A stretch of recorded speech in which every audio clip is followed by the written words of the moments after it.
Hello, and welcome to Crossing Bridges Talk Show. I'm your host, Larry Montgomery Sr. This is my co host, William. Introduce yourself. Good evening, folks. I'm William Lamont Montgomery, proud son of Larry Montgomery Sr. Happy to be here. Thanks for having me. Okay. This week, a lot happened this week on the political front, but we want to talk about something today that may seem old school, but it still has value, and that's truth or lies.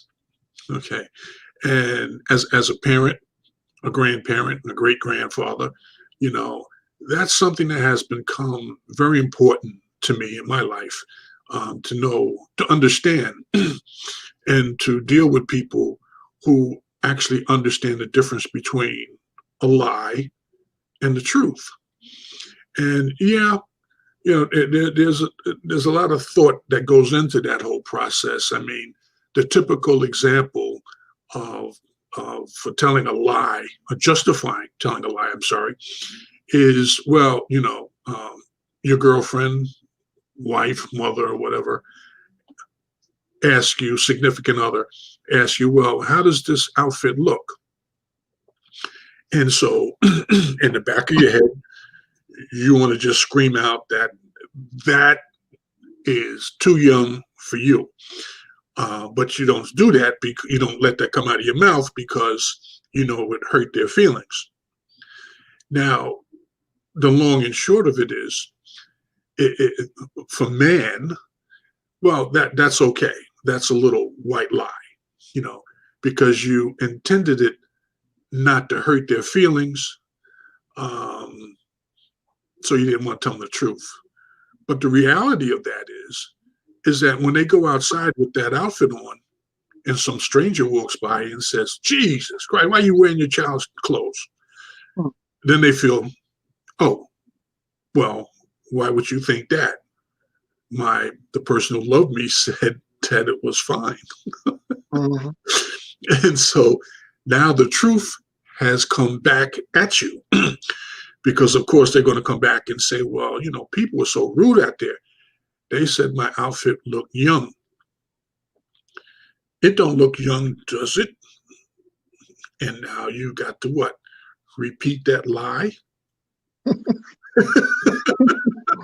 So it just gets deeper and deeper. And so they say, well, we can laugh at it because it is funny. But, yeah, it was a lie. And now the question is, well, what is my skill set like? How do you handle that? Tell the truth and not hurt their feelings. So you might want to give that example some thought because it's going to come your way someday. Personally, I'd probably lie.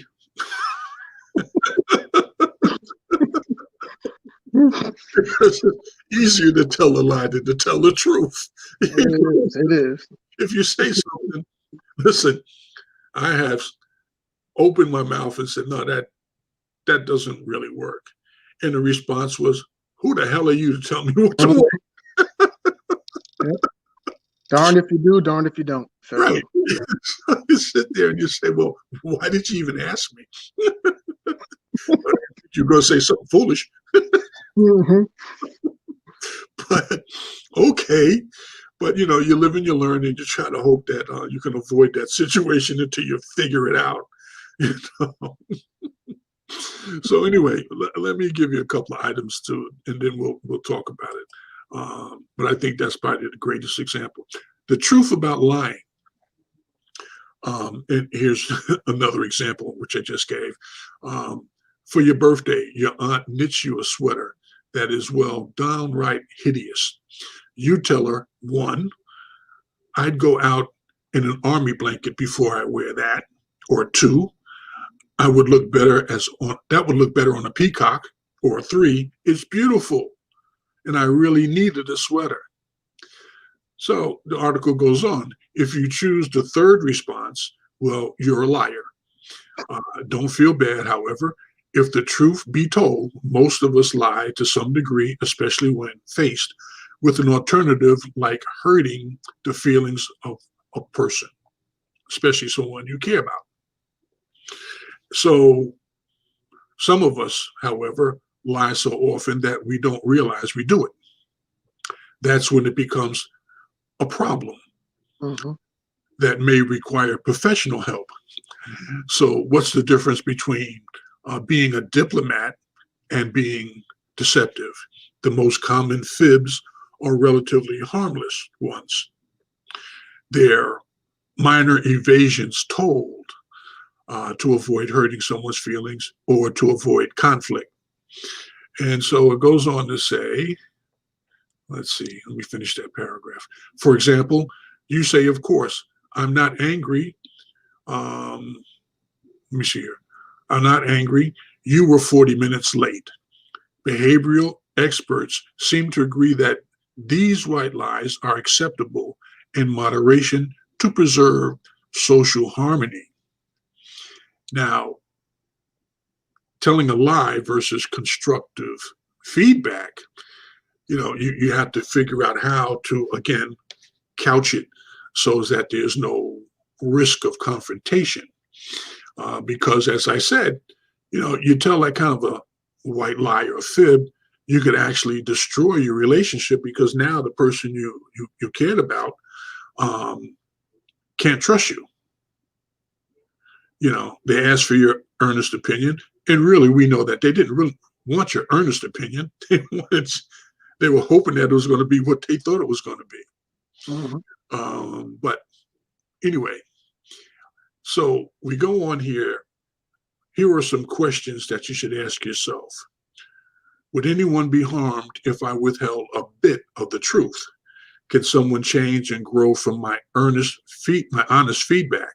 Or am I being unnecessarily blunt by giving an honest opinion that is going to hurt your feelings?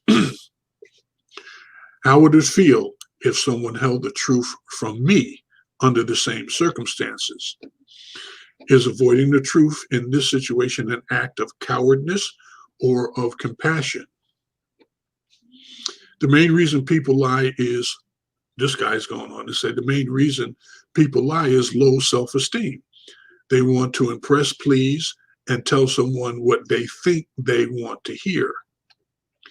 Why is lying a problem that needs professional help? If you have trouble controlling it, is when it becomes a problem. Pathological liars lie constantly for no apparent reason. They need to discuss their problem with a therapist. And then we go on here to talk about, give you some insights on being a lie detector. They say experts recommend that you look for clusters of signals when trying to spot a liar. And those signals would include avoiding eye contact or shifting eyes, stuttering, pausing, or clearing the throat, changing voice, tone, or volume, offering multiple excuses for a situation instead of just one, standing in a defensive posture with your arms crossed over the chest. Let's see here. Reddening slightly on the face or neck. So you start to blush. Rubbing, stroking, or pulling on the nose. Making a slip of the tongue while denying something. And appearing uncomfortable as they speak. Let's see. Let me get to the last part here I want to give you before we start talking. And this part is going to be most challenging. What does the Bible say about lying? The Bible is clear that lying is a sin and is displeasing to God. The first sin in this world involved a lie told to Eve. The 10 Commandments given to Moses includes, you shall not bear false witness against your neighbor. The story of Ananias and Sapphira lied regarding a donation in order to make themselves look more generous than they really were.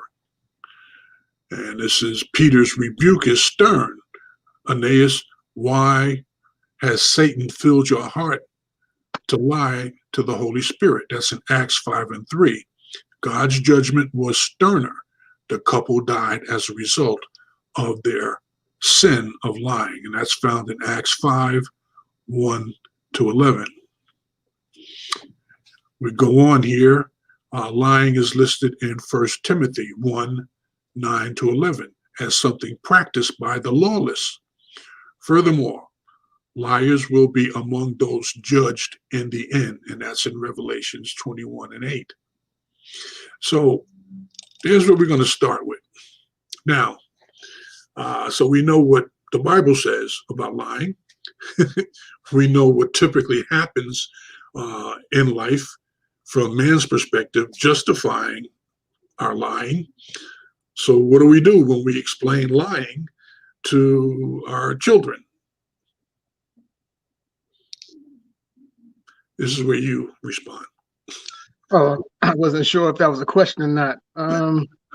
But most of the time, the response is, you try to teach them not to lie because you definitely don't want them lying to you. But unfortunately, kids learn from the behaviors of parents. They see what's going on. They may know more than what they let on to. They might, Dad said dinner was good, and that wasn't good for us, And so, if Dad leans over and says, "Hey, keep it to yourself," yeah, it's good, honey, then people, things are learned by behavior, not just what we say. So, unfortunately, one of the biggest lies that most parents are a party to is one about Santa Claus.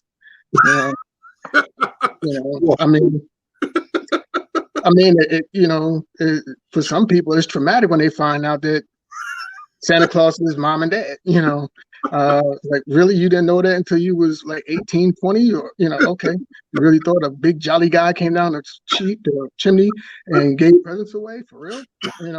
Some people know it at 5.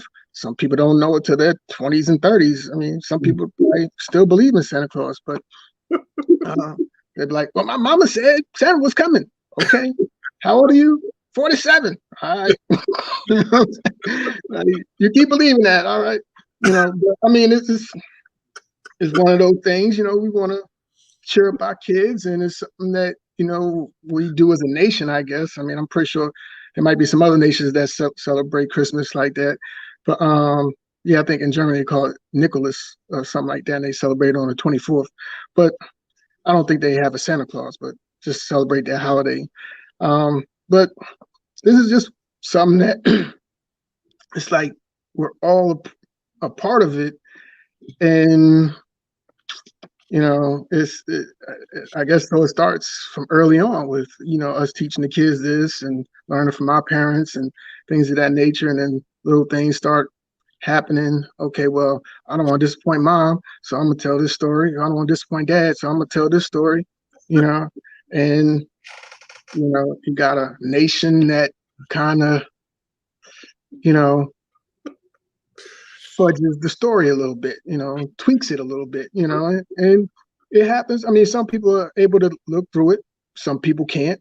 The ones that can't see through it, they probably are the ones that wind up getting hurt the most, because if your heart is set on what somebody's telling you that it's actual fact, and it turns out that it's not, then it's like, man, what's going on in this world? And that's when somebody's just trying to make you feel good by not letting you down hard, but then it's a real touchy feely situation.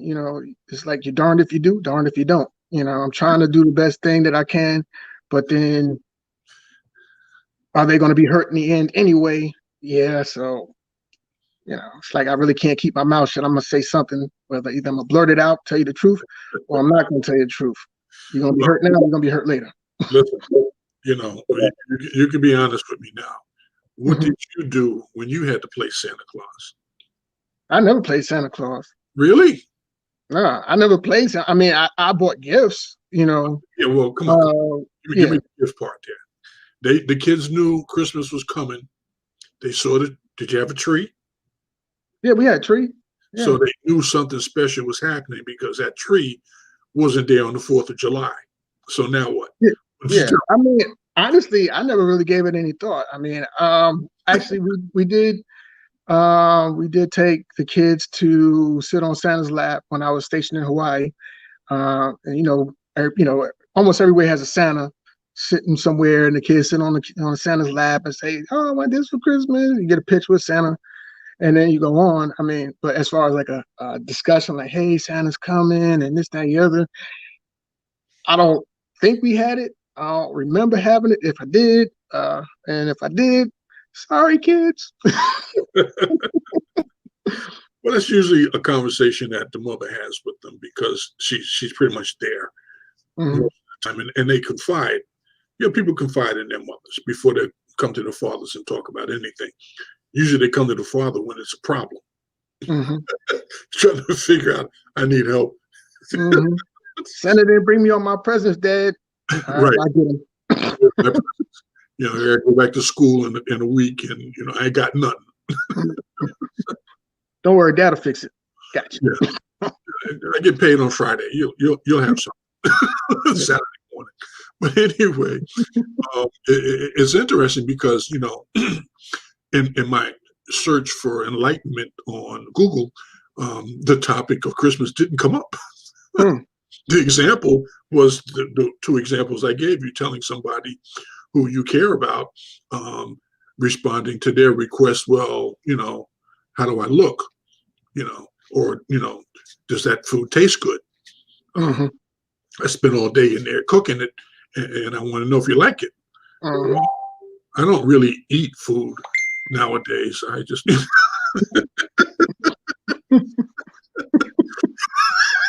I'm on a diet. So I really didn't taste it. I don't know what it tastes. I mean, you had to develop the skill here. But Christmas was a very good example. I don't remember when I realized that we didn't have a Santa Claus. I think it was more likely I kind of understood that there was an issue there because we lived in an apartment, so there was no chimney, fireplace. But it was funny when we bought our first house. When we went in to see it, there was a fireplace there. I said, "Yep, this is the one." At a fireplace. So, okay, did Santa Claus ever come down it? Well, no, he didn't never come down the chimney, but I felt that the spirit was there, and that was sufficient for me to accept that. Well, there's no jolly white guy going to come down the chimney, but God did do something for us that I never had thought would happen. We were married 10 years before we had a house. I think the year your sister was born, we bought the house. Yeah. And I thought it was more because of her than because we had done whatever we needed to do to position ourselves. I mean, God really blessed us, because everything fell into place that the year before, hey, ain't no way we could buy a house, and I always wanted one. But anyway, Christmas is a very good story there. And so as fathers, we have to understand that, the issue is greater than just having a conversation about what's true, what's not true. Because again, and you think that some things require a certain amount of maturity for you to accept the truth.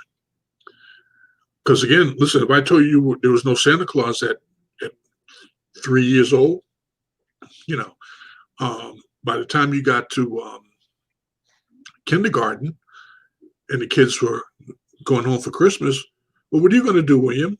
What are you going to have for Christmas? You say, there's no Christmas, there's no Santa Claus. What are you talking about? You nuts? You fell for that? And so, I don't want to put you in that position to have that conversation. That's when the fight breaks out. They'll be calling, excuse me, Mr. Montgomery, can you come down here and talk to your son and tell the kids this on Christmas? Explain this to my class now that your son blurted it out. And so, and that was an excellent example. How we go along to get along.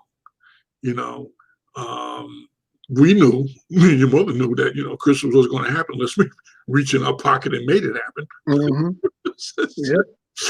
So, but, you do what you got to do, and you keep up the charade until they figure it out. Yeah, yeah.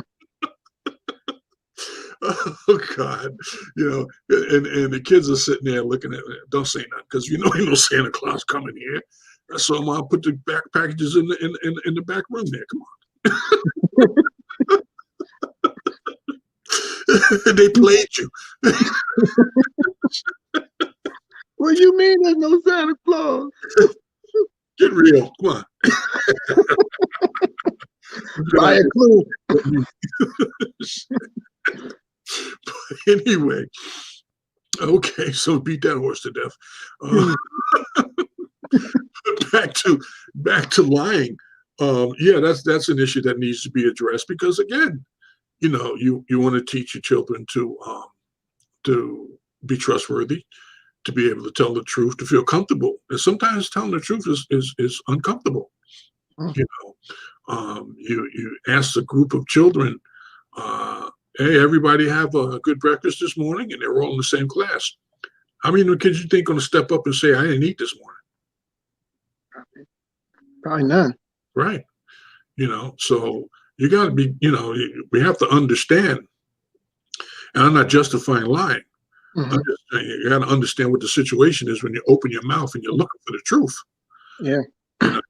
And that's not an easy situation to be in. To explain to the kids, well, listen, don't tell anybody that we didn't have breakfast this morning. We didn't have any money, or whatever. I'll give you an extra, bagel for lunch. Have more bread in your diet, so you'll be full for the night, because there won't be any dinner here. So yeah, it's a tough situation to be in. But and this go sure, yeah, because I don't necessarily think that it's always a conversation between a parent and a child. Like sometimes a child probably will just feel awkward and just not want to answer without anybody saying, hey, don't say anything, because when you're in that moment, I mean, I'm just saying, like, I know how it was to be a kid. I'm not saying they asked me if I had any food or nothing, but if you ask me as a child something that I'm uncomfortable with answering, I'm either probably not going to want to answer it, or I'm gonna probably wait for you to say, well, did this happen? That doesn't work for me. Well, did this happen? That doesn't. I wait for something to come up that I can agree with, so that I won't feel bad about, And I think that kids do that on their own, not necessarily being coached. And that's where you really don't know what's going on when that person's like just doing it based on what they internally feel, and they feel like protecting themselves or their parents or what have you. And I think that happens a lot more than often. I'm sure it probably does. But again, I'm just assuming, because I certainly could now look back on it and understand that the picture was a lot bigger than what I thought it was when I was in it. And, so as a parent, you don't want to, first off, it is your responsibility to foresee this happening. It's not just, well, I didn't have any money to buy any food with, and so I just sent them to school and they'll get something there. And if you didn't know that was going to already happen, you're just fooling yourself, because the kid knows, I get to school, they don't feed me at school, especially if I get there late, because you didn't get up and get me ready, or whatever the situation may be. I'm not trying to fault anybody for this situation, but I am trying to let people understand that some of these things are very important. We can gloss over it as adults. It's only a moment in time. This will be okay tomorrow type thing. Mhm. That's not necessarily the case for the one who's got to suffer it, you know, Mhm. because of. Yep. And so we need to understand that because we're setting the tone, as you said earlier. Kids see what they see. They see a lot more than what you think they see. Mhm. And they understand a lot more than what they let you know they understand. You know? Oh, yeah. And so um, the issue of lying, I was watching the other day on, because I'm retired, I can watch Maury. And they do the lie detector thing, and the guy, they set you up really good. Mhm. They ask you a question that you're going to get right. Mhm. Your name is, you're sitting here in the chair, right? Yeah, okay. Mhm. So you got those two right. Now let Mhm. me ask you about such and such, and the guy's standing there, you know, after Maury reached the question and said that was they lied or whatever. Mhm. No, no, I didn't lie. I didn't sleep with that woman.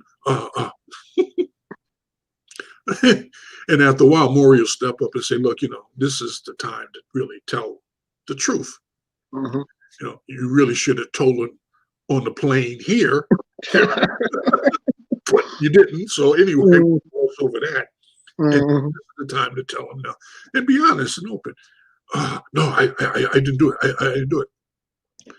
This guy's mind was made up. Like, I'll go to hell in a handbasket before I tell this woman that, I did what I actually did. Mhm. And you sit there and you wonder because the woman obviously, I'm just saying this particular situation, that's not always the case. She really cared enough for him, but Mhm. concerned enough that, damn, you will lie to me. Mm. Mm. You will Yeah. lie to me. Mm. And now that you got caught in it, you're treating me like I'm stupid, like I Mm. don't know that you did, when actually they just proved it to you. Mhm. And the millions of people who are sitting there watching this show, including Larry, um, you lied, and you're still lying.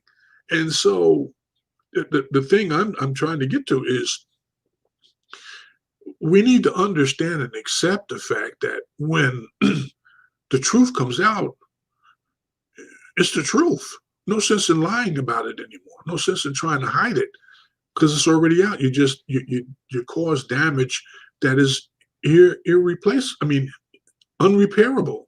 Mhm. Um, you broke the trust or whatever, and now they can't trust you to be honest in the face of the truth. And so, I'm not saying that it's on that particular show that uh, men of color will Mhm. lie, but they are depicted that way.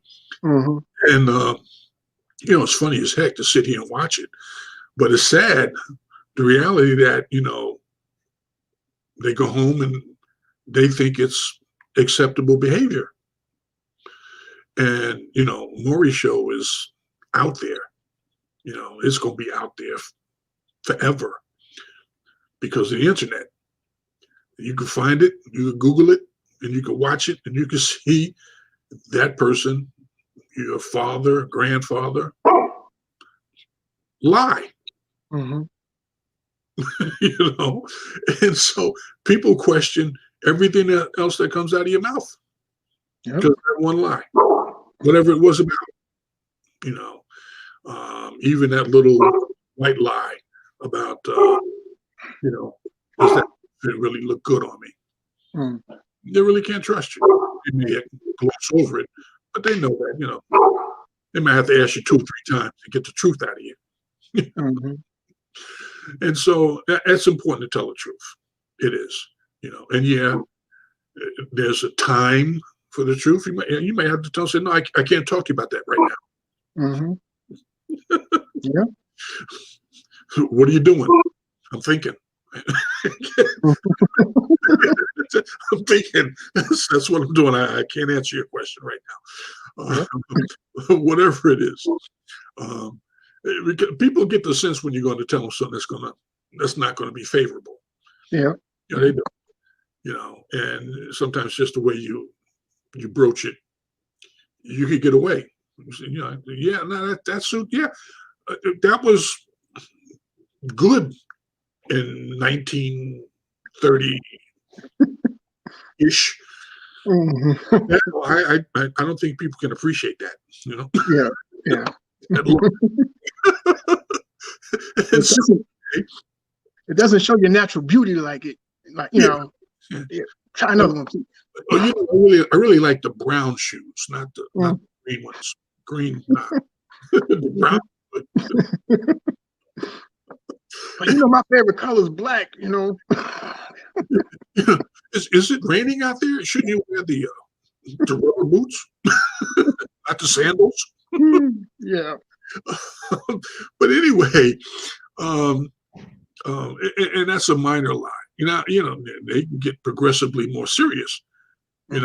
You borrowed a car and you bring it back, and there's a dent in the back. And so, there's some birds out there. I think they dutied on the car. Off. And so people will tell a lie at the drop of a hat, because it's easier. I can get out the room and then I'll just have to avoid them until some other time. But, it's not really a good thing. Definitely not the Christian thing to do. That's for sure. Yeah.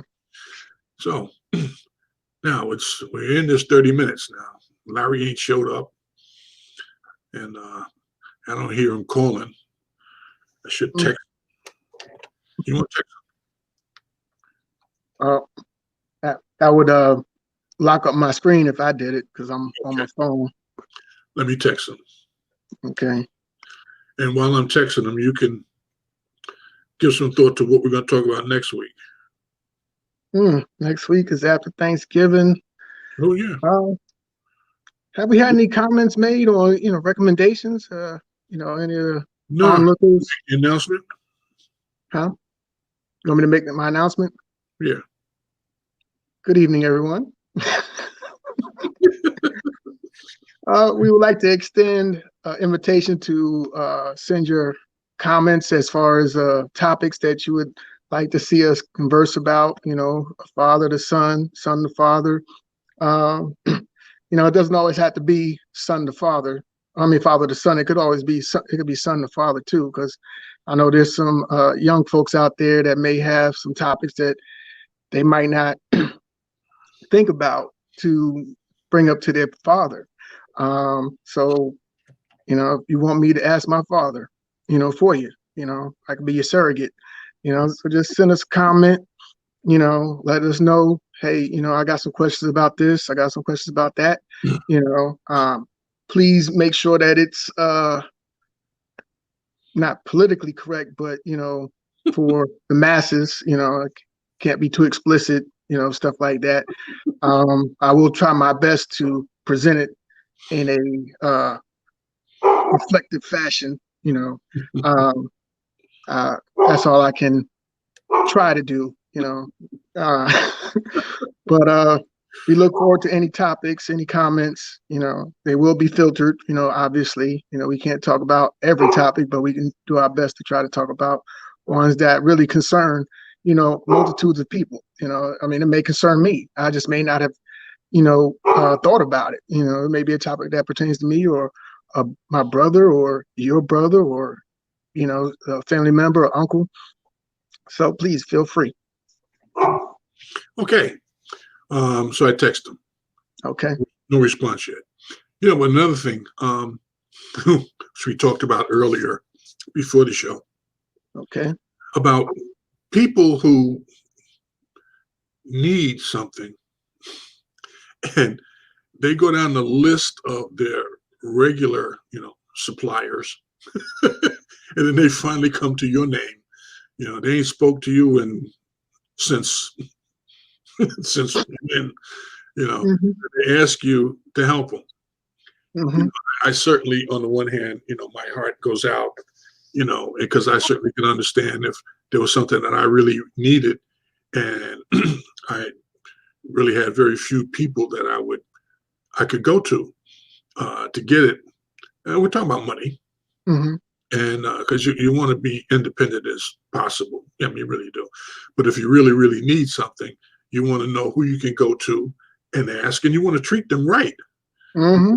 I mean, the last thing you want to do is borrow money from a friend and then don't pay him back. Now you just lost a friend, Yep.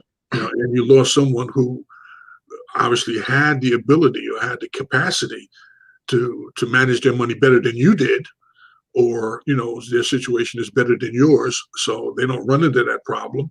And now you done messed that whole situation up because you didn't keep your word, number one.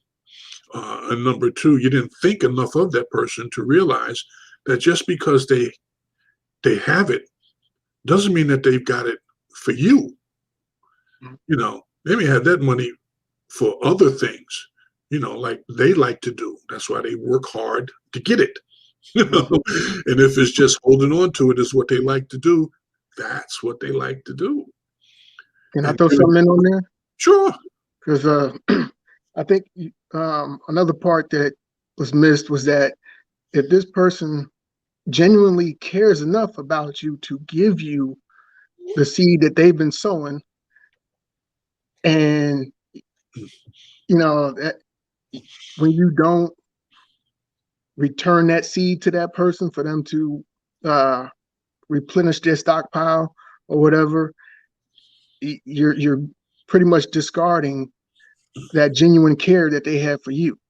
It's not always about the money, because they're gonna probably make more money, but if you treat somebody that cares like that for you to go in their pocket and give you this money, and you treat them like dirt, the next time you need something and they start looking at you like, the last time you contact me was the last time you asked me for money. You ain't contact me to ask me how I'm doing, how my family doing, Mm. what's new, what's good, nothing. And then years go by, and then hey, can you help me out? Like, last time I helped you out, yeah, you said thank you, but then I don't hear from you, and when I don't hear from you, it's like, so you only think of me as a wallet. Mm-hmm. So now I don't have no feelings. It's like it's not a personal connection. You just severed it. It's more like a business transaction. You treat people and they get cold. So if you want somebody to be cold to you, that that's the only way you can treat them is, if you want them to be cold. But if you want them to be warm and receptive to you, if that's a person that genuinely cares about you, hopefully you care about them enough to check on them. Yeah. It's two sides of that coin. You've got the one who wants to borrow the money, Hmm. even if you need the money and you ask them, could you give it to me? If you know, it, why would I give you my money? Do you give me your money? So you're really asking them to loan you the money, Hmm. to help you out for this moment in time. And that means that even if it's unspoken, they really expect to get their money back. Mm. Now, they may be, doing so well, they may just look, when you came back with the money, say, oh, yeah, I borrowed this last week or whatever, and, here, I'm giving it back to you. They say, oh, no, don't worry about it. You can keep it. Hmm. They may do that. They may, or they may not. Personally, no, I borrowed it from you. Here it is. I don't want you to forget that, firstly, I appreciate what you did for me because you didn't have to do it. But I don't want you to, you know, you can lend it to somebody else now because you got it back. Even if things is going great for you, you never know. You got people out there that'll, oh, so and so, my boyfriend got picked up last night and he needs bail money. I got half. Could you lend me the other half? I lend you the other half to get your boyfriend out or your girlfriend out of jail. You think I don't want my money back? Hmm. Oh well, no,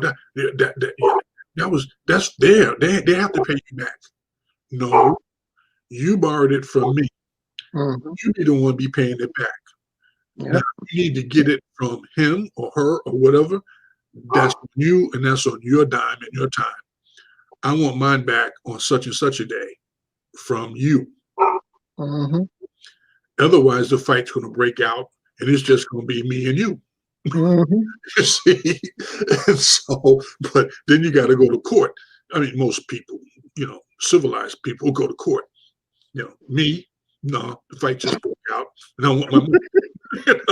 And if you beat me up, I will be back. Mm-hmm. Now what? I'm gonna Mm-hmm. get my money because it's mine, and rightfully so. I mean, that's the right thing to do. Usually just people just give you money. Like who? They your mommy and daddy? Hell, I don't give my kids money.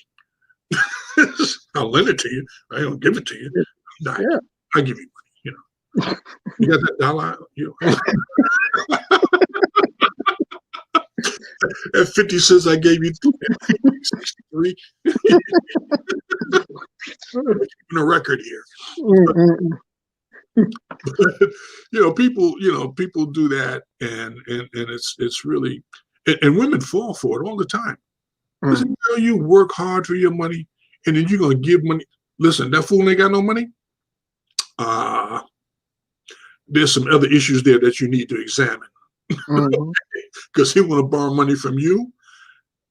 He got some issues, and they ain't going away anytime soon. So let him hit them Converses on down the road. No, I ain't got it for you.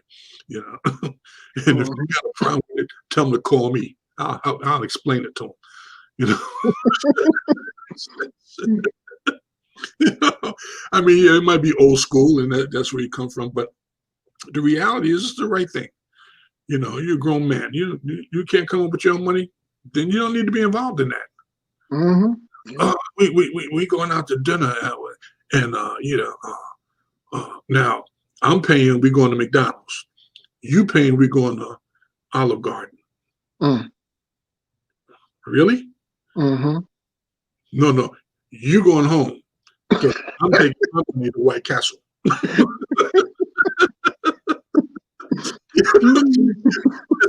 Oh, loser! No. Hell.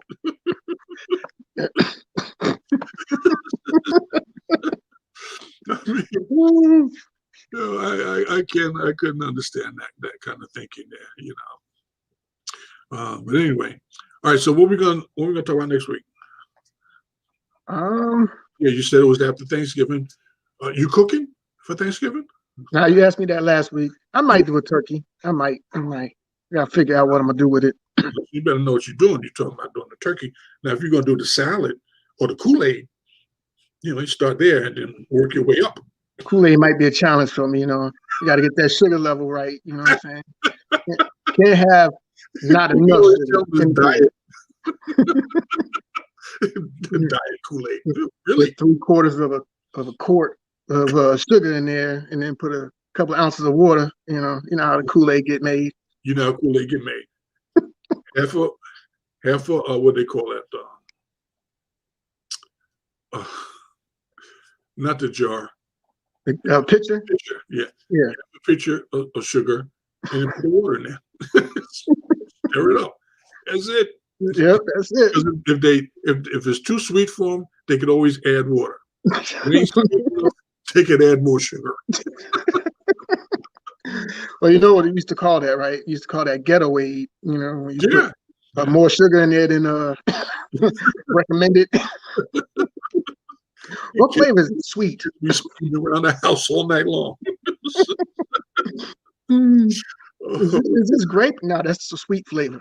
Yeah. So are we gonna talk about Thanksgiving or what? I guess. No recipes to give you. You said you don't, or you do? No, I don't. Nope. Oh, okay. All right. I'll be waiting for that recipe of that cherry pie and apple pie. I'll be waiting. I'll be looking at my email for it. Coming through. Oh, for cherry pie and apple pie? Yeah. Oh, yeah. That would be google.com.